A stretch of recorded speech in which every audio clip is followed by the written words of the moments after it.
अरे रोमा, मेरा रुमाल कहाँ रखा है? और मेरी वो नीली वाली फाइल? जरा आकर देखो इधर। कमरे की चिल्लाने की आवाज़ आई। रोमा रसोई से दौड़ती दौड़ती कमरे में आई और अलमारी से सारा सामान निकालकर रवि को देते हुए बोली, अगर मैं ना रही तो तुम्हारा क्या होगा? तुम्हें तो एक रुमाल भी नहीं मिलता मेरे बिना, तो मैं तुम्हें कहीं जाने ही नहीं दूंगा। वैसे भी ये सब सामान तो मुझे भी दिखाई देता है, पर तुम मेरी एक आवाज़ पर मेरे पास दौड़ कर आती हो तो मुझे बहुत अच्छा लगता है। मुस्कुराते हुए रवि बोला। रवि को सब सामान दे वो जल्दी से दौड़ी और अपनी 3 साल की बेटी पीहू को फटाफट तैयार करने लगी। अपने सास ससुर रवि और पीहू को जल्दी से नाश्ता कराया और साथ ही पीहू और रवि का लंच बॉक्स तैयार किया। फिर रवि के ऑफिस जाने के बाद पीहू का बैग ले उसे बस स्टॉप तक छोड़ने गई। वैसे तो पीहू की बस उसके घर से 5 मिनट की दूरी पर ही आती थी, लेकिन पीहू को वहां तक पहुंचने में 15 मिनट लगते थे, क्योंकि पीहू अपनी मम्मा रोमा से बातें करते करते आराम से जाती थी। रोमा को भी उसकी तोतली आवाज़ में उसकी प्यारी प्यारी बातें सुनना बहुत अच्छा लगता था, क्योंकि ये बातें उसे पूरा दिन फ्रेश रखती थी। जैसे ही बस स्टॉप पर पहुंची तो बस थोड़ा लेट थी। 2 बच्चों की मम्मियाँ भी वही खड़ी थी। वो दोनों नौकरी करती थी। दोनों ने बातों बातों में रोमा से कहा, रोमा, आज तो हमें ऑफिस के लिए लेट हो जाएगा। तुम्हारा अच्छा है, तुम शांति से घर में रहती हो, दिन भर घर पर आराम ही करती होगी, आखिर हाउसवाइफ जो ठहरी। ये कहकर दोनों हंसने लगी। तभी बस आ गई और रोमा पीहू को बस में बिठाकर घर आ गई। आज पूरा दिन रोमा के दिमाग में यही शब्द गूंजते रहे कि तुम तो हाउसवाइफ हो। फिर सब काम निपटाकर थोड़ी देर लेटी तो अतीत की यादों में खो गई। रवि और रोमा दोनों की शादी घर वालों की पसंद से 5 साल पहले हुई थी। रवि एक मल्टीनेशनल कंपनी में सॉफ्टवेयर इंजीनियर था और रोमा ने भी इंजीनियर की पढ़ाई की थी, पर उसके सास ससुर को बहू का बाहर जाकर नौकरी करना पसंद नहीं था, इसलिए वो सिर्फ एक हाउसवाइफ बनकर रह गई। आज से 5 साल पहले जब रोमा दुल्हन बनकर अपने ससुराल में आई थी तो हर कोई उसकी सुंदरता की तारीफ कर रहा था। उसकी सास तो सबके मुंह से तारीफ सुनकर फूली नहीं समा रही थी। रोमा एक संस्कारी लड़की थी। धीरे धीरे उसने अपने हंसमुख स्वभाव और गुणों से अपने सास ससुर और पति का भी दिल जीत लिया। रोमा का मन नौकरी करने का था, ये बात उसके पति रवि को अच्छे से पता था, लेकिन उसके माता पिता को इस बात के लिए मनाना भी टेढ़ी खीर था। फिर भी उसने रोमा को कहा कि वो उन्हें मनाने की पूरी कोशिश करेगा।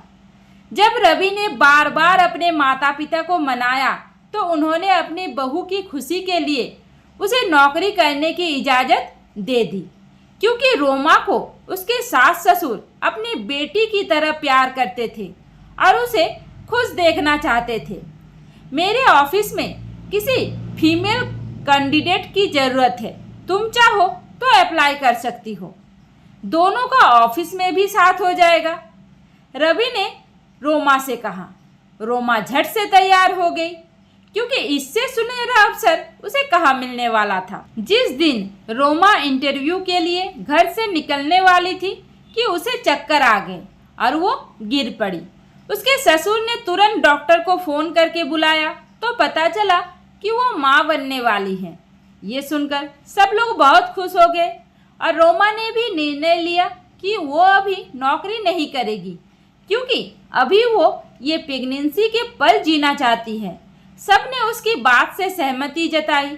जब रोमा का 8वां महीना चल रहा था तो एक दिन अचानक से उसका पैर फिसल गया और वो गिर पड़ी।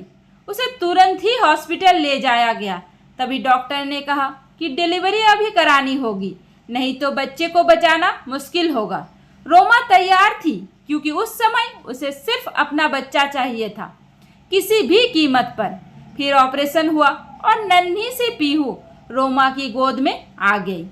पीहू को गोद में लेकर रोमा खुशी से रोने लगी। एकदम नन्ही सी, बहुत ही नाजुक, उसको अपने सीने से चिपका लिया। सास ससुर सबको मिठाई बांट रहे थे और रवि अपनी बेटी को एकटक देखे जा रहा था। तभी डॉक्टर आई और कहने लगी कि आपकी बेटी का जन्म समय से पहले हुआ है, इसलिए वो थोड़ी कमज़ोर है, आपको उसका ज़्यादा ध्यान रखना होगा। उसके बाद से रोमा ने निर्णय लिया कि अब से वो सिर्फ पीहू का ख्याल रखेगी और उसकी दुनिया सिर्फ पीहू के आसपास सिमट कर रह गई। नौकरी करने का ख्याल तो उसके मन से निकल गया। घर वाले भी सब पीहू का ध्यान रखते थे। उसकी दादी उसकी मालिश करती और दादाजी उसे रोज बाहर घुमाने ले जाते। सब अच्छे से चल रहा था। अरे रोमा, पीहू स्कूल से आने वाली है, रोमा की सास ने आवाज़ लगाई। उनकी आवाज़ से रोमा वर्तमान में वापस आई। पीहू को बस स्टॉप पर लेने गई तो पीहू रोमा से चिपक गई और कहने लगी, मम्मा आप मुझे लेने आते हो तो मुझे बहुत अच्छा लगता है। मेरे क्लास में एक लड़का है आर्यन, वो आज रो रहा था। रोमा ने पूछा, क्यों रो रहा था? तब पीहू ने बताया, उसकी मम्मा नौकरी करती है, उसके घर पर सिर्फ उसके मम्मा और पापा है। जब वो स्कूल से घर आता है तो उनके घर में जो आया आंटी रहती है वो उसे लेने आती है, लेकिन वो हमेशा लेट आती है और उसकी मम्मा की तरह प्यार भी नहीं करती। फिर अपनी मम्मा के गले लगते हुए पीहू बोली, मम्मा आप मेरे साथ पूरा दिन रहते हो तो मुझे बहुत अच्छा लगता है। ये सब सुनकर रोमा को अच्छा लगा। उसने सोचा कि नौकरी तो वो कभी भी शुरू कर सकती है, लेकिन पीहू का ये बचपन वापस लौटकर नहीं आएगा। शाम को ये सब बातें उसने अपने पति रवि को भी बताई तो रवि ने रोमा का हाथ अपने हाथ में लेते हुए कहा, रोमा एक हाउसवाइफ की ड्यूटी भी बहुत जिम्मेदारी से भरी होती है। जब तुम घर पर होती हो तो मैं निश्चित होकर ऑफिस में अपना काम कर पाता हूँ। मुझे मम्मी पापा और पीहू की जरा भी चिंता नहीं रहती है, क्योंकि मुझे पता है कि तुम सब कुछ संभाल लोगी।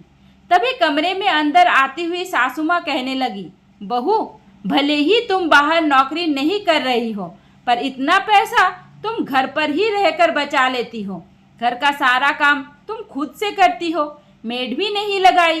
पीहू को घर से स्कूल टाइम पर छोड़ना और लाना, उसको पढ़ाती भी तुम ही हो घर पर।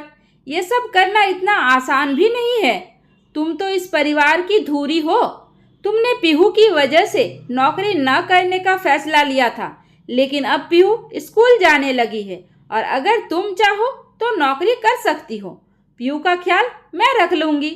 तभी पीहू बोल पड़ी, मम्मा आप इतना सब काम अकेले करते हो, आगे से मैं भी आपकी हेल्प करूँगी। आई लव यू मम्मा कहकर रोमा के गले लग गई। दोस्तों, क्या एक हाउसवाइफ होना एक गुनाह है?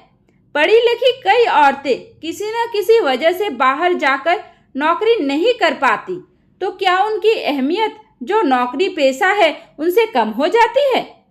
क्यों कुछ लोग किसी पर कमेंट करने से पहले एक बार भी नहीं सोचते कि सामने वाले की स्थिति क्या है? रोमा अपनी बच्ची के लिए सिर्फ हाउसवाइफ बनकर रही, तो क्या वो पढ़ी लिखी नहीं थी? दोस्तों, इस कहानी के बारे में आपका क्या ख्याल है? मुझे कमेंट करके ज़रूर बताइए। उम्मीद करती हूँ आपको हमारी कहानी पसंद आई होगी। कहानी पसंद आई है तो वीडियो को लाइक करें, चैनल पर नए हैं तो चैनल को सब्सक्राइब करें और हाँ, नोटिफिकेशन बेल को ज़रूर दबाएं ताकि अगली अपडेट सबसे पहले आपको मिले। धन्यवाद।